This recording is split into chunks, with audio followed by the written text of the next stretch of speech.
Hello everyone, welcome है जी आप सबका इस वीडियो में। इसमें आज मैं आपको बताऊंगा कि चार्ट्स कैसे रीड करते हैं और इजीली आप चार्ट्स को रीड कर सकते हो with the help of technical analysis. शुरू करते हैं टाटा मोटर्स के चार्ट से। बेसिकली डे टाइम फ्रेम का ये चार्ट है। डे टाइम फ्रेम में जो हमने पहली वीडियो और सेकंड वीडियो में ये किया था, कैंडल्स के बारे में पढ़ा था और मार्केट स्ट्रक्चर के बारे में पढ़ा था। ओपन क्या होता है और लो क्या होता है कैंडल का, वो पढ़ा था। तो बेसिकली वो यूज किस चीज के लिए होता है, तो आज हम उस चीज के बारे में बात करेंगे। टाटा मोटर्स का चार्ट है, ठीक है। ये है बेसिकली डेली टाइम फ्रेम। तो सबसे पहले हम बात करते हैं इन्वेस्टमेंट पर्पज से। तो इन्वेस्टमेंट पर्पज से जो आपका टाइम फ्रेम होने वाला है वो है मंथली टाइम फ्रेम। आपको मंथली टाइम फ्रेम देखना है दोस्तों। एक महीने का टाइम फ्रेम देखना है कि 1 मंथ का टाइम फ्रेम क्या कह रहा है अगर आपको इन्वेस्टमेंट करनी है स्टॉक मार्केट में। तो सबसे पहले ईयर्स देख लो, यहाँ पे नीचे ईयर लिखे हुए हैं, ठीक है। तो बात करते हैं करंट सिनेरियो की। सबसे पहले ट्रेंड लाइन क्या होती है। ट्रेंड लाइन एक इमेजिनरी लाइन होती है बेसिकली, जिसे हम ड्रॉ करते हैं, ठीक है। प्राइस जहां से रिवर्स मारता है। और ट्रेंड लाइन बनती कैसे, जैसे तीन कैंडल्स पे ना, जैसे ये फर्स्ट कैंडल है, उसके बाद में ये सेकंड कैंडल है, और सेकंड कैंडल की मान लो ये विक बनी हुई है यहाँ पे, ये विक बनी हुई है, एंड देन थर्ड कैंडल है। ये थर्ड कैंडल मैं ड्रॉ कर देता हूँ। ऐसे काइंड ऑफ थर्ड कैंडल मैंने ड्रॉ कर दी यहाँ पे, ठीक है।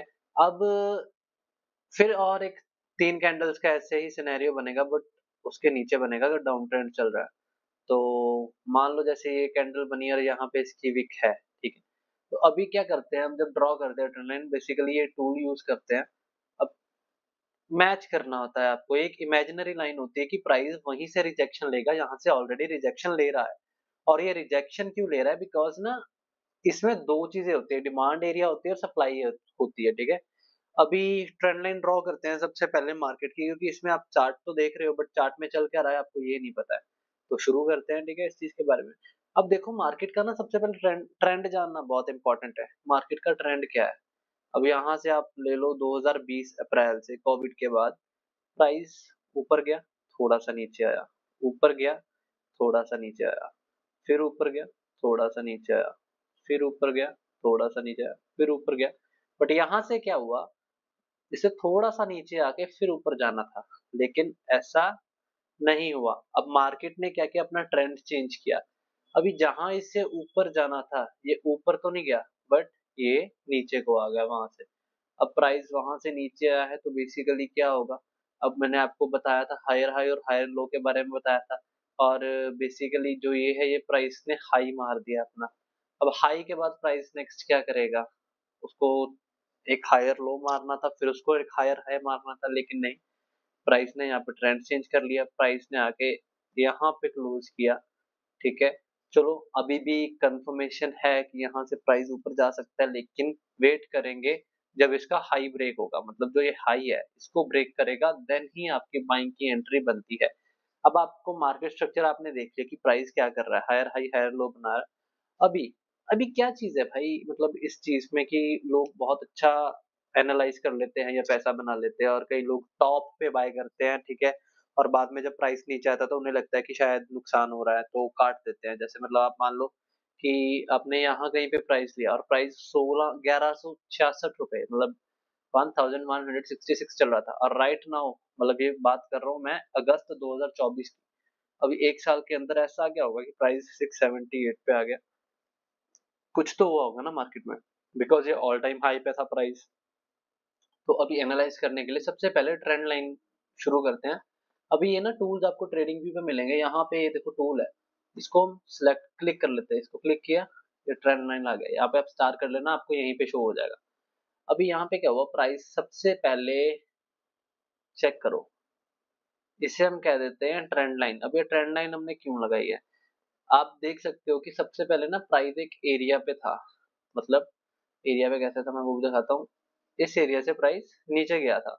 अब उसके बाद में सेकंड एरिया पे आया, दोबारा से उसी एरिया पे आया, वहां से प्राइस ने रिजेक्ट किया, ठीक है। थर्ड टाइम जब प्राइस वहां पे आया, प्राइस ने ऊपर को ब्रेक कर दिया। जब प्राइस ने ऊपर ब्रेक किया, जो ये इसे रेजिस्ट कर रहा था, और रेजिस्टेंस ब्रेक हो गया, अब वो उसको सपोर्ट दे रहा है। प्राइस यहाँ पे आया, नीचे से आप देख सकते हो प्राइस ने ऊपर को ब्रेक किया, इसे हम ब्रेकआउट कह देते हैं मार्केट में। ब्रेकआउट आया, प्राइस बाउंस, अब यहाँ से प्राइस का बाउंस कितना आया पुल बैक के बाद, क्योंकि जब ये पुल बैक आया, जब जिस कैंडल ने ब्रेकआउट किया था उस कैंडल का हाई जब ब्रेक हो जाता है ना, तब हम एंटर करते हैं, ठीक है। और आप देख सकते हो 72% का रिटर्न है, 75% का नियर अबाउट। अगर आपको सही तरीके से पता होता तो शायद ये रिटर्न आज आपका होता टाटा मोटर्स में, बट चलो कोई बात नहीं। अब देखते हैं कि आगे क्या होगा। प्राइस ऊपर से नीचे आया, अब नीचे आने के बाद प्राइस कहाँ से फिर ऊपर को मूव किया, इस एरिया से नीचे क्लोज नहीं किया, आया जरूर था नीचे बट क्लोज नहीं किया। सो क्लोजिंग क्या होती है, सबसे इंपॉर्टेंट होती है और मैटर करती है क्लोजिंग, ठीक है। अगर आप क्लोजिंग पे ट्रेड नहीं करोगे तो हो सकता है आप नुकसान में चले जाओ, ठीक है। सो फर्स्टली आपको ये चीज तो दिख गई है कि प्राइस हमें ट्रेंड को फॉलो करना है, ट्रेंड के साथ चलना है, ठीक है। अब आप मंथली टाइम फ्रेम में आपने ट्रेंड को देख लिया, ट्रेंड क्या था, ट्रेंड अपसाइड का था। अभी यहीं पे मैं एक और ड्रॉ कर लेता हूँ ट्रेंड। प्राइस को देखो, प्राइस ने जब इस एरिया से ब्रेकआउट दिया, प्राइस फिर भागा। अब ये कह लो ये मंथ टाइम फ्रेम का है तो 3 मंथ का टाइम ले लेता हूँ स्विंग ट्रेड के लिए। तो अगर आपके पास स्विंग में भी आपके पास टारगेट था बेसिकली 31% का, मतलब मंथली रिटर्न 10% का। बैंक हमें एनुअल रिटर्न 6% का देता है, आपको यहाँ पे एक अच्छा रिटर्न मिल रहा है। बट बात क्या है, वही आ जाती है, आपने सीखा हो तभी ये होगा, ऐसे नहीं होगा। अभी हो सकता था प्राइस यहाँ से रेजिस्ट करके फिर नीचे आ जाए, ये भी चांसेस थे मोस्ट प्रोबेबली, बट क्यों नहीं आया, बिकॉज हम ट्रेंड के साथ थे। अगर ट्रेंड के अगेंस्ट होते तो शायद आ जाता, लेकिन ट्रेंड के साथ थे तो नहीं आया। अब एक पैटर्न भी बन रहा है और पैटर्न ब्रेकआउट होने के बाद प्राइस कभी भी वापस नहीं आता है। हाँ, अगर पैटर्न फेल हो जाए तो वो भी एक पैटर्न ही कहलाता है, बिकॉज फिर हम अपने ऑपोजिट साइड ट्रेड ले सकते हैं, ठीक है। तो हमारा पहला टारगेट तो यही होने वाला था, बिकॉज यहाँ से पहली बार भी प्राइस ने रेजिस्ट किया, सेकेंड टाइम भी रेजिस्ट किया, हो सकता था थर्ड टाइम भी रेजिस्ट करता, बट यहाँ पे प्राइस ने रेजिस्ट नहीं किया, प्राइस ऊपर को चला गया, भागता गया, ठीक है। सो अभी चलते हैं वीकली टाइम फ्रेम पे, सेम ऐसे ही चार्ट को रहने देता हूँ, वीकली टाइम फ्रेम पे आ जाता हूँ। अब वीकली टाइम फ्रेम पे क्या होता है, अब वीकली टाइम फ्रेम पे देख लेते हैं हम, वही जो टाइम फ्रेम मैंने आपको बताया मंथली में। वीकली हमने क्यों देखा, वीकली आपको बता देगा आपको एंट्री कहाँ पे लेनी है। प्राइस जब इसके ऊपर आया तब आप एंटर कर सकते थे, ठीक है। अब इस यहाँ पे आया, देखिए छोटे टाइम फ्रेम पे भी ना पैटर्न बनता है, हमने बड़े टाइम फ्रेम पे तो बनाया बनाया, प्राइस यहाँ से रिजस्ट कर रहा था, ठीक है। उसके बाद में यहाँ से 3-4 बार रिजिस्ट किया, चौथी बार भी रिजिस्ट किया, मतलब सपोर्ट लिया, सॉरी दोस्तों, सपोर्ट लिया, प्राइस यहाँ से सपोर्ट ले रहा था बार बार, सपोर्ट लेने के बाद प्राइस ने अपवर्ड डायरेक्शन का एक मूव दे दिया। अभी आवरली टाइम फ्रेम भी आपको यही बताएगा कि मोमेंटम कौन सी साइड का है, अप साइड का। अभी मैं आपको बताता हूँ, देखो ट्रेंड लाइन हमने वहां पे ड्रॉ की थी, अभी यहाँ पे ट्रेंड लाइन ड्रॉ करते हैं कि क्या हो रहा है। ट्रेंड लाइन ड्रॉ करने पे पहला टच ये था, सेकंड टच ये आया, थर्ड टच ये आया, फोर्थ टच ये आया। अब चलते हैं फिफ्थ टच के नियर अबाउट, तो फिफ्थ टच इसके आसपास भी नहीं था, लेकिन चलो यहाँ पे था। तो क्या हुआ, प्राइस यहाँ से पहले फॉल किया, थोड़ा सा ऊपर गया, फिर उस एरिया पे सेलिंग एरिया पे कह लो, सेलिंग एरिया पे आया प्राइस, फिर थोड़ा सा नीचे आया, फिर प्राइस सेलिंग एरिया से नीचे आया, फिर सेलिंग एरिया से नीचे आया। जब इस सेलिंग एरिया को इसने ब्रेक किया तब प्राइस का अपना टारगेट ही ये था, सेलिंग एरिया को ब्रेक करने के बाद जो ये रेड कैंडल्स बनी है, अगर ये रेड कैंडल्स को नीचे ही रहने देता तो हम ट्रेड नहीं लेते, लेकिन जब ये उसको ऊपर को ब्रेक कर गया था, अब मान लो रेड कैंडल के ऊपर ब्रेक करके क्लोज कर गया था तो हम एंटर कर सकते थे ना, बहुत इजी था यहाँ पे एंटर करना। बट चलो 2021 का चार्ट है, 4 Jan 2021, नहीं किया, it's okay fine, because trading important है, सीखनी, तभी आप इसे एज अ ट्रेडर, मतलब कह सकते हो एज अ इन्वेस्टर आप ट्रेड कर पाओगे सही स्टॉक्स में, अदरवाइज एक्सट्रीमली टफ है। तो अब चलते हैं कि कुछ लोग ना ये मान लो गलती क्या करते हैं, इस जोन में बाय कर लेते हैं। अब ये दोस्तों एक जोन है, अगर आप देखोगे ना एक पैटर्न बन रहा है, फ्लैग पैटर्न कहते हैं हम इसे ट्रेडिंग की दुनिया में। तो ये फ्लैग पैटर्न बन रहा है, पैटर्न ब्रेक होने के बाद एक मूव आ गया, जैसे ही ब्रेकआउट आता है प्राइस बढ़ जाता है। कोई इंट्राडे कर रहा होगा तो उसे पता होगा, बेसिकली 45% का मूव है यार, मतलब लाइक जस्ट इमेजिन, 45% एनुअल नहीं कह रहा मैं आपको, 20% भी ले लोगे ना तो मोर देन इनफ है अपनी इन्वेस्टमेंट्स के ऊपर। बट चीज क्या है, सीख के करनी है, बिना सीखे करोगे तो नुकसान होगा। तो आपने ये चार्ट देख लिया, ठीक है। अभी आप यहाँ पे भी देखो प्राइस नीचे क्यों आया, इसके बारे में बता देता हूँ। यहाँ से ले लेते हैं, ठीक है। प्राइस को टच कर रहा है, बार बार टच कर रहा है, उसके आगे भी चला जाता हूँ। चलो मैं यहीं तक रहते हैं यहाँ पे, ठीक है। क्या हो रहा है आप देख सकते हो, यहाँ से प्राइस ने डिमांड ली, डिमांड मतलब बाइंग आई, फिर उस एरिया पे आया, फिर बाइंग आई, फिर उस एरिया पे आया, फिर बाइंग आई, फिर इस एरिया पे आया, फिर बाइंग आई, ठीक है। अब यहाँ पे एक पैटर्न भी बन रहा है। अब आप जब देखोगे ये पैटर्न बन रहा है, इसे ब्रेक किया, यहाँ पे कैंडल इसको दोबारा से रीटेस्ट करने आई कि सेलर्स तो नहीं है यहाँ पे, ठीक है, जो प्राइस को नीचे फेंक देंगे। लेकिन नहीं, इसके बाद में प्राइस ने जब इसका हाई ब्रेक किया, तो अब देखो प्राइस का मोमेंटम यार, मतलब यहाँ से भी मैं अगर देखूं तो 48%। सुनने में कितना आसान लग रहा है ना, 48% या ये सारी चीजें, बट कितने टाइम फ्रेम पे है यहाँ पे, मतलब अगर मैं वीकली टाइम फ्रेम पे हूँ, अप्रैल 2014 से लेके 2015 जनवरी, 6-7 महीने का टाइम पीरियड इधर लगा, ठीक है। चलो, बिकॉज ये एक मैंने इन्वेस्टमेंट पर्पस के लिए ये वीडियो बनाई है, ठीक है, आपके लिए कि आप समझ सको। नेक्स्ट कोई चार्ट ओपन कर लेते हैं, और ठीक है, नहीं टाटा मोटर्स करते हैं, हो सकता है आपको लगा हो कि यार ऐसे नहीं, तो हम कर लेते हैं अडानी ग्रीन कर लेते हैं, ठीक है। हो सकता है शायद ये ऑलरेडी चार्ट, हाँ। तो सबसे पहले मंथली टाइम फ्रेम पे आओ, मंथली टाइम फ्रेम पे देखते हैं कर क्या रहा है प्राइस ना। ये मेरे ख्याल से 2018 से शुरू हुआ है, प्राइस एक अच्छे मूव पे गया, 2900 तक गया, लेकिन कोविड के फॉल के बाद ये नीचे आ गया, ठीक है। तो 3000 तक गया था प्राइस, क्या हुआ, प्राइस नीचे आया।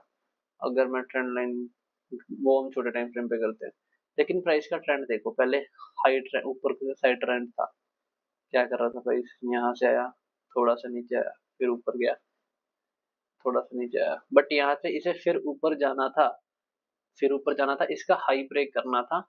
अगर ये हाई 3000 ब्रेक कर जाता, मतलब हाई कैसे ब्रेक करना था मैं कैंडल बना के दिखा देता हूँ आपको।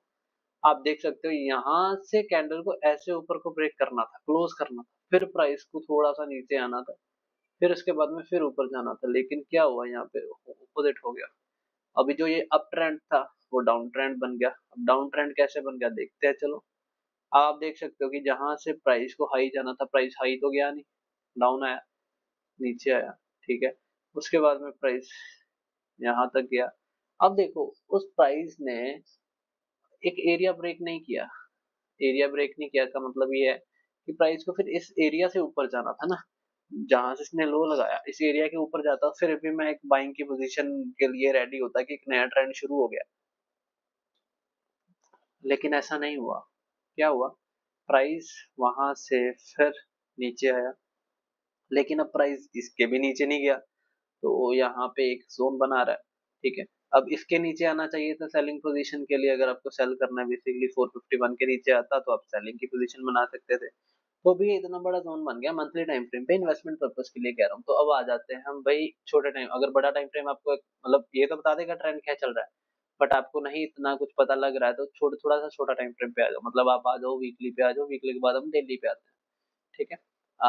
वीकली टाइम फ्रेम पे आते हैं। वीकली टाइम फ्रेम पे क्या कर रहा है प्राइस, जब अप ट्रेंड में था प्राइस ने देखो यहाँ से क्या किया, वीक में एक हफ्ते में एक फ्लैग ब्रेक किया था। फ्लैग ब्रेक करने के बाद क्या होता है, प्राइस का एक अच्छा मोमेंटम आता है, बट हाँ प्राइस एक जगह पे, उसने बताया भी कि मैं अब ऊपर नहीं जा रहा हूँ, पहली कैंडल बनी, ठीक है, सेकंड कैंडल फिर बनी ऊपर, इस पिच फर्स्ट कैंडल के ऊपर क्लोज नहीं की, थर्ड कैंडल फिर, और जो फोर्थ कैंडल थी वो तो अब 2022 का फॉल है, तो उसने बता दिया मैं नीचे जा रही हूँ। तो भाई अभी सिंपल सी बात है, ट्रेडिंग इजी है, बट समझना पड़ेगा। अभी मैं यहाँ पे आपको थोड़ा सा ट्रेंड भी बता देता हूँ, क्या कर रहा है प्राइस, यहाँ से फॉल आया, फिर गया फॉल आया, फिर गया फॉल आया, ऊपर क्लोज नहीं किया, क्लोज कर जाता फिर चेंज हो जाता हमारा व्यू, ठीक है। तो क्लोजिंग इसलिए इंपॉर्टेंट है, लेकिन यहाँ से ऐसा फॉल आया भाई 2023 में कि उसको खड़ा होना मुश्किल हो गया। अब प्राइस ने क्या किया, प्राइस ने एक जोन बना दिया, इस जोन में क्या हुआ, बेसिकली है ना, हम इसे डिस्ट्रीब्यूशन जोन भी कह देते हैं, अगर प्राइस नीचे को क्लोज करता है एक्यूमुलेशन जोन भी कह देते हैं, तो कंसोलिडेट कर रहा था बेसिकली प्राइस यहाँ पे साइडवेज हो गया। प्राइस ने जब इसको ऊपर को ब्रेक किया, प्राइस ऊपर गया, अब यहाँ से फिर कंसोलिडेशन शुरू होगी। थोड़ा सा ऊपर जाने के बाद प्राइस ने जब कंसोलिडेट करना शुरू कर दिया, तो प्राइस ने उसके बाद में इसको नीचे पे क्लोज कर दिया। अब प्राइस कहाँ पे लाई कर रहा है आपको दिखा देता हूँ, अब चेक कीजिए, उसी जोन के अंदर, यहीं पे जोन बनाया था ना, मतलब यहाँ पे बाइंग हो रही है, इसमें अच्छी खासी बाइंग हो रही है क्योंकि ये बहुत टाइम से यहीं पे सस्टेन कर रहा है। तो जो ये बाइंग हो रही है ये हो रही थी 2023 मार्च से लेके दिसंबर तक हुई है। उसके बाद में फिर प्राइस उस एरिया में आया, तो 3 मार्च 25 से लेके अक्टूबर 25 तक इसके ऊपर क्लोज करता है, तो फिर इस एरिया तक हम जाएंगे। ठीक है, तो देखते हैं कि क्या करते हैं अडानी ग्रीन वाले। तो 15 मिनट की ये वीडियो हो चुकी है दोस्तों, होप आपको ये चीजें समझ आई होंगी, क्यों मैं बॉक्स के बारे में कहता हूँ, क्यों ट्रेंड लाइन के बारे में कहता हूँ, और क्यों ट्रेंड जानना इंपॉर्टेंट है, बिकॉज यहाँ पे एक डाउन ट्रेंड सा एक बड़े टाइम फ्रेम ने बताया। तो अब मैं ना एक बार डेली टाइम फ्रेम की भी बात कर लेता हूँ, थर्ड टाइम फ्रेम। इसमें आपको बेसिकली एंट्री लेनी है। ठीक है, तो रीसेट करता हूँ चार्ट व्यू को, आपको चार्ट अच्छे से दिखेगा। आप देख सकते हो वीकली टाइम फ्रेम पे मैंने ये बताया था कि यहाँ से प्राइस नीचे आ रहा है, बार ब्रेकआउट किया, क्लोज किया, सेकंड कैंडल ने कंफर्मेशन भी दी। ठीक है, ब्रेकआउट आने के बाद सेकंड कैंडल ने कंफर्मेशन भी दी, बट जब प्राइस ने एक फेक ब्रेकआउट दिया तो उसके बाद में डाउन साइड का मूव देख सकते हो। तो डाउन साइड का मूव है बेसिकली 80% का दोस्तों, 80% मायने रखता है।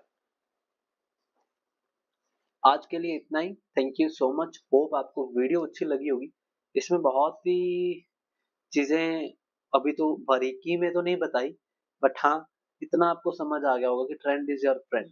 ठीक है, आपको ट्रेंड के साथ ट्रेड करना है, और ये इन्वेस्टमेंट पर्पस के लिए थी। अगर आपको और भी डिटेल इन्फॉर्मेशन चाहिए मुझे इंस्टाग्राम पे टेक्स्ट कर सकते हो। ठीक है, further rest of the information मैं आपको बाद में वीडियोस के थ्रू प्रोवाइड कर दूंगा। Thank you.